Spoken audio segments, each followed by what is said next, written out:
अब इस क्वेश्चन में कह रहा है a room is 13 metre long and 9 metre broad. एक रूम है जो 13 मीटर लॉन्ग है और 9 मीटर ब्रॉड है। अब आगे क्या कह रहा है, find the cost of carpeting the room with the carpet of 75 centimetre broad at the rate of 90 rupees per metre. हमें कॉस्ट निकालनी है कारपेट लगाने की इस पूरे रूम में अगर कारपेट 75 सेंटीमीटर ब्रॉड है, राइट। और हमें रेट दे रखा है कि उसकी कॉस्ट 90 रुपीज़ पर मीटर है, लेकिन हमें विड्थ दे रखी है कारपेट की, लेंथ नहीं दे रखी है। तो हम इसके कॉस्ट ऑफ कारपेटिंग कैसे निकालेंगे वो बताना है। तो देखिए, सबसे पहले हम बड़ी चीज़ का एरिया, इस रूम का एरिया निकाल लेंगे, वही करेंगे। हमें लेंथ ऑफ रूम दे रखा है, दैट इज़ 13 मीटर, और ब्रेथ ऑफ रूम दे रखा है, ब्रेथ ऑफ रूम दे रखा है, दैट इज़ 9 मीटर। आप चाहें तो इसको सेंटीमीटर में भी कर सकते हैं, लेकिन यहाँ पे अगर आप कॉस्ट देखें पर मीटर दे रखिए, तो इसको मीटर में ही रहने दीजिए, इसे हम सेंटीमीटर को मीटर में चेंज कर लेंगे। तो अब एरिया कितना हो गया, एरिया ऑफ रूम है हमारा लेंथ इंटू ब्रेथ। तो लेंथ थी 13 और ब्रेथ थी 9, और दोनों की यूनिट मीटर थी, तो मीटर स्क्वायर। तो ये कितना आ गया, 13 9 से 117 मीटर स्क्वायर हमारा एरिया आ गया रूम का। तो देखिए, एरिया ऑफ रूम आ गया हमारे पास 117 मीटर स्क्वायर। तो इसका मतलब इतना ही कारपेट रिक्वायर्ड है हमारे को, क्योंकि हमें पूरे रूम में लगाना है कारपेट। तो हम यहाँ लिख सकते हैं एरिया ऑफ कारपेट रिक्वायर्ड। कितना रिक्वायर्ड है कारपेट का area, that is 117 metre square. और हमें कारपेट की विड्थ कितनी दे रखी है, width of carpet, width of carpet दे रखी है, दैट इज 75 सेंटीमीटर। तो अब क्योंकि यहाँ पे यूनिट मीटर में है, तो मीटर में चेंज कर लेंगे। तो हमें पता है जब भी हम सेंटीमीटर को मीटर में चेंज करते हैं तो डिवाइड बाय 100 करते हैं।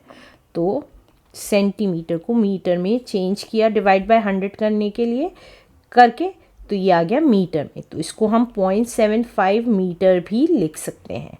अब हाँ, हमारी विड्थ आ गई, एरिया पता है कितना कारपेट चाहिए, तो लेंथ निकाल देंगे। कैसे, देखिए, area of carpet is equals to length of carpet into width of carpet, width of carpet। अब एरिया कितना था कारपेट का, 117 मीटर स्क्वायर। लेंथ हमें पता नहीं है, निकालनी है लेंथ ऑफ द कारपेट। तो जितनी लेंथ हमारी कारपेट की होगी उसी से, लेंथ से ही हमारी कॉस्ट निकल के आएगी, राइट। विड्थ तो सेम ही रहेगी, जितनी लेंथ के हिसाब से हमारी कारपेट की कॉस्ट दे रखी है, तो जितनी लेंथ निकल के आएगी तभी हमारी कॉस्ट निकल के आएगी कारपेट की, कि इसको पूरे रूम को कारपेट से ढकने के लिए कितना हमारा कॉस्ट लगेगी। तो लेंथ हमें दे नहीं रखी, तो लेंथ ऑफ कारपेट और विड्थ दे रखी है हमें 0.75 मीटर। तो अब हम क्या निकाल देंगे, लेंथ ऑफ कारपेट निकाल देंगे। तो लेंथ ऑफ कारपेट अपनी जगह रहा, लेंथ ऑफ कारपेट, एरिया अपनी जगह रहा, और ये देखिए विड्थ यहाँ पे मल्टीप्लाई हो रही है, इक्वल टू के लेफ्ट हैंड साइड जाके डिवाइड में चली जाएगी, तो डिवाइड में लिख दिया। पॉइंट हटा लेते हैं, तो 2 जीरोज लग गई, क्योंकि 2 डिजिट से पहले पॉइंट था तो 2 जीरो लगा दी। अब कैंसिल कर देते हैं, जो कैंसिल हो रहा है 25 3s are 25 4s are 3 1s are 3 3 3s are 9 3 9s are 27। तो लेंथ कितनी आ गई? Length of carpet is equals to 39 into 4। और देखिए यहाँ पे यूनिट इसकी मीटर स्क्वायर थी, इसकी 1 मीटर थी, तो मीटर स्क्वायर में से मीटर गया तो मीटर बचा, तो लेंथ हमेशा मीटर में ही आती है।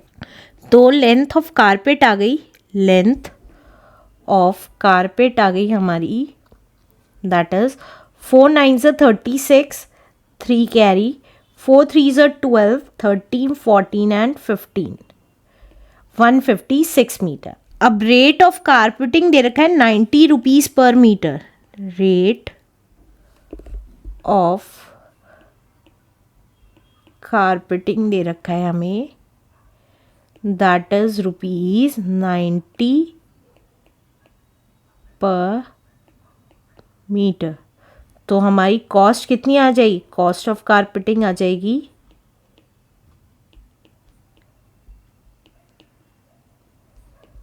अगर हम इस लेंथ, जितनी लेंथ हमें कारपेट की चाहिए उसको रेट से मल्टीप्लाई कर देंगे तो हमारी कॉस्ट ऑफ कारपेटिंग आ जाएगी। तो लेंथ ऑफ कारपेट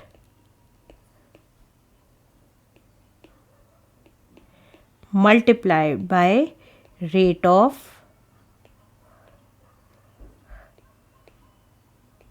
कारपेटिंग।